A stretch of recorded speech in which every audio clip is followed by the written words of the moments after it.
What do a T-16 Skyhopper toy, Imperial Inquisitors, and the spice trade have in common? They're all Easter eggs you missed in Obi-Wan Kenobi Episodes 1 and 2. Warning, spoilers ahead. Obi-Wan Kenobi starts out in a flashback set during Revenge of the Sith, specifically the brutal assault on the Jedi Temple led by Anakin Skywalker. The scene shows a class of Jedi younglings training with a master in the ways of the Force. When clone troopers attack the class, the master escorts her students through the halls of the temple, taking down several attacking clone troopers along the way. Tragically, she doesn't make it far before dying to a well-placed blaster bolt, leaving the younglings to fend for themselves. In addition to showing a new angle on the events of Order 66, the flashback scene includes a couple of details that most fans of the Star Wars prequels should recognize. The helmets that the younglings are wearing, for instance, are the same ones worn by Yoda's students in Attack of the Clones. The layout of the Jedi Temple, as shown in the escape sequence, also perfectly mirrors its portrayal in the prequel trilogy. Finally, the Order 66 scene sets the stage for the gross imbalance of power rampant during the Imperial era. Some of the younglings may have survived, but they would either become fugitives or Imperial Inquisitors. What do we do now? We run. Disney Plus has returned to Tatooine again and again in its various Star Wars shows. And while Obi-Wan quickly makes his way off the desert planet in his own series, he spends a whole first episode wandering the Dune Sea. At this point, Jawas and Banthas are a little too commonplace to count as Easter eggs, but there are still some fun details waiting to be found. The saloon that the Inquisitors infiltrate is a nice homage to the Mos Eisley Cantina, complete with bright green drinks served in tall, opaque glasses. Obi-Wan's Jawa friend Tika references the Jundland wastes, which any good Star Wars fan knows are not to be traveled lightly. Additionally, there's a good sampling of the local Tatooine wildlife. Obi-Wan earns a living by working on a butcher line, harvesting meat from the massive corpse of what appears to be a krayt dragon, or some similarly massive beast. His cruel overseer might conjure memories of Rey's portion-paying boss in The Force Awakens. It's then revealed that Obi-Wan's main mode of transport is an EOP, a long-snouted camel-like creature first introduced in The Phantom Menace. EOPs have historically been best known for their flatulence, but Obi-Wan seems to have acquired one with more decorum. Obi-Wan Kenobi Episode 1 paints a pretty grim picture of the Jedi's life in exile. After a hard day at work, he returns to his hideout in the desert, which is little more than a furnished cave. Still, even amid the barrenness, Obi-Wan has retained some reminders of his old life, which include some interesting references to the Star Wars movies. At the entrance to his home, there's a periscope scanner, presumably a security protocol to alert him to intruders. Fans may recognize the device's design, as an identical periscope is used repeatedly by R2-D2 throughout the Star Wars films. Hopefully, Obi-Wan's is simply a repurposed gadget and not the appendage of some poor astromech droid buried in the sand. Later in Episode 1, Obi-Wan takes out an old hologram communicator to receive a transmission from Bail Organa. It's another device that should be familiar to those who have seen the movies, as Obi-Wan is seen using it in the prequel trilogy. Perhaps most striking of all, however, is the cloud of defeat that follows Obi-Wan.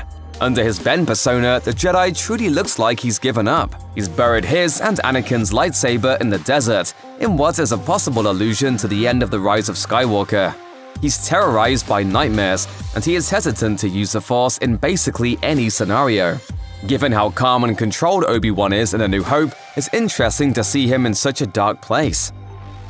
If you've absorbed much Star Wars media in the Disney era, then you're probably familiar with the Imperial Inquisitors.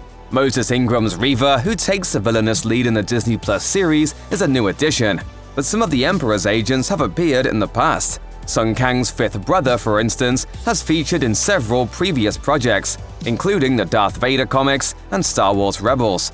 He eventually meets his end at the hands of Darth Maul, a curious twist of fate given their shared history of hunting for Obi-Wan. The Grand Inquisitor, another prominent villain from the Star Wars comics and Star Wars Rebels, also makes his presence felt in the Obi-Wan show. However, he's a bit different this time around. In Star Wars Rebels, the Grand Inquisitor is voiced by Jason Isaacs, and some fans were upset when he was recast with Rupert Friend for the live-action version. After being stabbed by Reva in a surprising betrayal, though, the Grand Inquisitor's fate seems up in the air. It's possible that he'll survive the attack, but it's also possible that Friend's character is a different version of the villain, and the Isaacs rendition in Rebels might be some sort of clone. It is Star Wars after all. Regardless, both the fifth brother and the Grand Inquisitor wield the same spinning lightsabers first shown in Star Wars Rebels, and they look a bit more intimidating in live action. One of the more touching moments in Obi-Wan Kenobi Episode 1 comes during Ben's interaction with Tika the Jawa. He spends a good portion of his hard-earned money to buy a toy for the young Luke Skywalker, and not just any toy either. Specifically, Obi-Wan purchases a model of a T-16 Skyhopper, a small airspeeder first mentioned in the original Star Wars. Luke references the craft during the briefing for the first Death Star attack, claiming that, "But it's not impossible. I used to bullseye womp rats in my T-16 back home." He's also shown playing with a toy version of the speeder during an early conversation with C-3PO. It seems that Obi-Wan was the giver of that gift all along, which is a fun little twist on a tiny piece of pre-existing lore. Though Luke's Uncle Owen insists that Obi-Wan takes the toy back, it seems that he acquiesces in the end. A lot of Star Wars media has dealt with Luke's time on Tatooine, but far less time has been spent exploring his sister Leia's upbringing on Alderaan. Obi-Wan Kenobi addresses that by spending time on the planet, following a 10-year-old Leia through the ins and outs of her royal life. Young star Vivian Lyra Blair does an excellent job bringing the young princess to life, complete with Leia's signature snark, stubbornness, and wit. In one scene, while climbing a tree with her little droid friend Lola, Leia starts naming the ships she sees leaving the local spaceport. Even a Quillian Ranger, probably scouting for Merson pirates. The mention of Aquilian Rangers is a deep-cut reference to the Aquila, first mentioned in an infamous cut line from the original Star Wars. Merson pirates appear in some early Star Wars comics that have since been relegated to the Legends timeline, though they have also been referenced in canonical media. It's also worth noting that, in an attempt to avoid her adoptive parents' impending political reception, Leia sends a young decoy to be dressed and ornamented in her place. The exact same tactic her mother Padme used many times throughout her political career. Leia quickly reminds Obi-Wan of Padme after they meet, and it's clear why.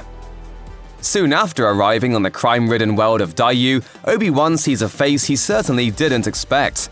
That of an old clone trooper begging for money on the side of a dirty street. Though the former Republic soldier is technically much younger than Obi-Wan, he looks notably older, as his body has broken down due to the Kamino Wind's accelerated aging alterations.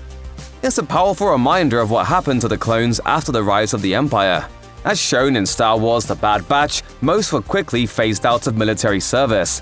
It's clearly jarring for Obi-Wan to see the old clone, which makes sense given his complicated history with them. On the one hand, he probably saw his old friends Cody and Rex in the beggar's face, and he felt a deep sadness. On the other hand, the events of Order 66 would surely have created a traumatic connection to the clones. Obi-Wan moves on from the encounter quickly, but it surely stays with him, especially since the clone's blue-accented armor is remarkably similar to Rex's.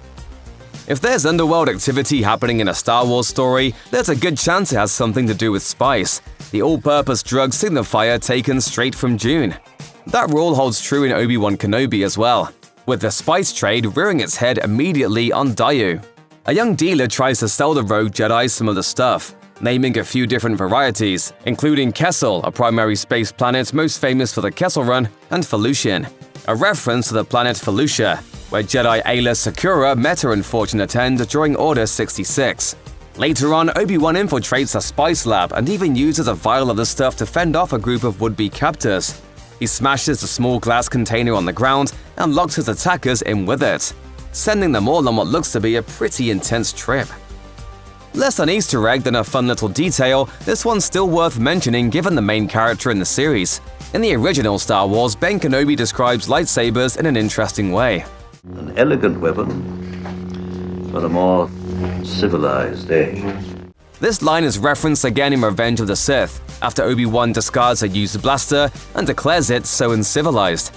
It's interesting then that he uses blasters so prevalently in the first couple of episodes of his own show. As he doesn't want to out himself as a Jedi, Obi-Wan hesitates to use either the Force or his lightsaber. He instead relies on his martial arts prowess and what weapons he can find to keep the bad guys at bay. More importantly, Obi-Wan doesn't complain once about the blasters he's forced to use, almost as if he's had to let go of his old Jedi pride. It's a small detail, but it helps build the sense that he's really given up all hope.